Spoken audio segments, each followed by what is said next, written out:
नमस्कार दोस्तों, स्वागत है आप सभी का एक बार फिर कृष्ण वचन में।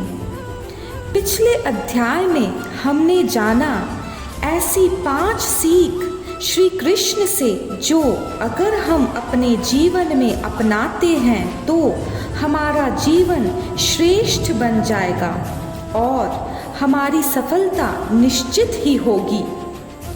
उसी अध्याय को समाप्त करते हुए आज हम आगे की अंतिम 5 सीख जानेंगे श्री कृष्ण से जो हमारे जीवन को सर्वोत्तम बना सकते हैं। तो आइए शुरू करते हैं आज का कृष्ण वचन। 6वां सीख, आपके मतभेद अगली पीढ़ी के लिए बाधा ना बने। कम ही लोग जानते हैं कि जिस दुर्योधन के खिलाफ कृष्ण ने आजीवन पांडवों का साथ दिया, वो ही दुर्योधन रिश्ते में कृष्ण का समधी भी था। श्री कृष्ण के पुत्र सांब ने दुर्योधन की पुत्री लक्ष्मणा से विवाह किया था। श्री कृष्ण ने दुर्योधन को समझाया कि हमारे मतभेद अपनी जगह है, लेकिन हमारे विचार बच्चों के भविष्य में बाधा नहीं बनने चाहिए। 2 परिवारों के आपसी झगड़ों में बच्चों के प्रेम की बलि ना चढ़ाई जाए। श्री कृष्ण ने लक्ष्मणा को पूरे सम्मान के साथ अपने यहाँ रखा। दुर्योधन से उनका मतभेद हमेशा रहा, लेकिन उन्होंने उसका प्रभाव कभी लक्ष्मणा और सांब के गृहस्थी पर नहीं पड़ने दिया। 7वां सीख, शांति का मार्ग ही विकास का रास्ता है। श्री कृष्ण ने महाभारत युद्ध के पहले शांति से समझौता करने के लिए पांडवों और कौरवों के बीच मध्यस्थता की।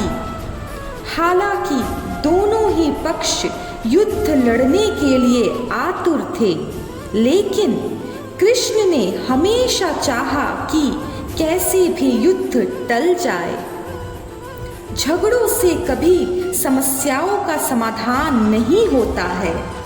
शांति के मार्ग पर चलकर ही हम समाज का रचनात्मक विकास कर सकते हैं।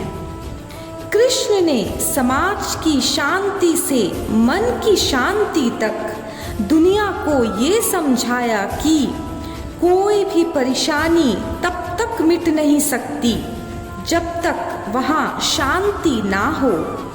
फिर चाहे वो समाज हो या हमारा खुद का मन, शांति से ही सुख मिल सकता है। 8वां सीख, हमेशा दूरगामी परिणाम सोचे। प्रभु श्री कृष्ण कहते हैं, कोई फैसला तात्कालिक आवेश में नहीं लेना चाहिए।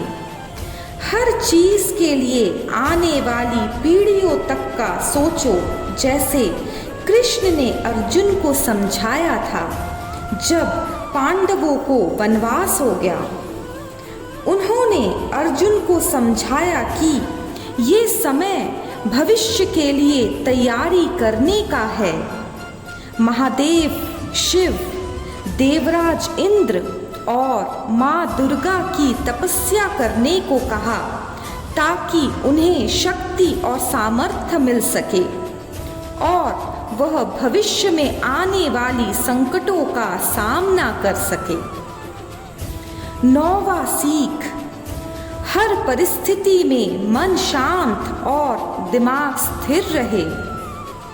पांडवों के राजसूय यज्ञ में शिशुपाल कृष्ण को अपशब्द कहता रहा। पूरी सभा चकित थी, कुछ क्रोधित भी थे, लेकिन कृष्ण शांत थे, मुस्कुरा रहे थे। शांति दूत बनकर गए तो दुर्योधन ने अपमान किया, कृष्ण शांत रहे। अगर हमारा दिमाग स्थिर है, मन शांत है, तभी हम कोई सही निर्णय ले पाएंगे।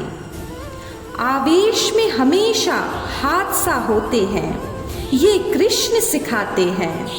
विपरीत परिस्थितियों में भी कभी विचलित नहीं होने का गुण कृष्ण से बेहतर कोई नहीं जानता। 10वां और आखिरी सीख, मार्गदर्शक बने, श्रेय लेने की होड़ से बचे। श्री कृष्ण ने दुनिया भर के राजाओं को जीता था, जहां ऐसे राज्यों के राजा थे जो भ्रष्ट थे, जैसे जरासंध। लेकिन कभी किसी राजा का सिंहासन नहीं छीना। कृष्ण ने पूरे जीवन में कभी ऐसा नहीं हुआ कि उन्होंने किसी राजा को मारकर उसका शासन खुद लिया हो।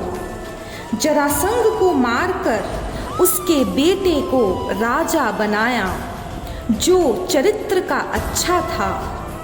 सभी जगह ऐसे लोगों को बैठाया जो धर्म को जानते थे। हमेशा मार्गदर्शक बने, कभी श्रेय लेना नहीं चाहा। तो यही समाप्त होता है श्री कृष्ण के महत्वपूर्ण 10 सीख, जो उन्होंने हमें दिया अपने जीवन से। इसी आशा के साथ कि हर व्यक्ति इन्हें अपने जीवन में अपनाएंगे और स्वयं के जीवन को श्रेष्ठ बनाएंगे। राधे राधे।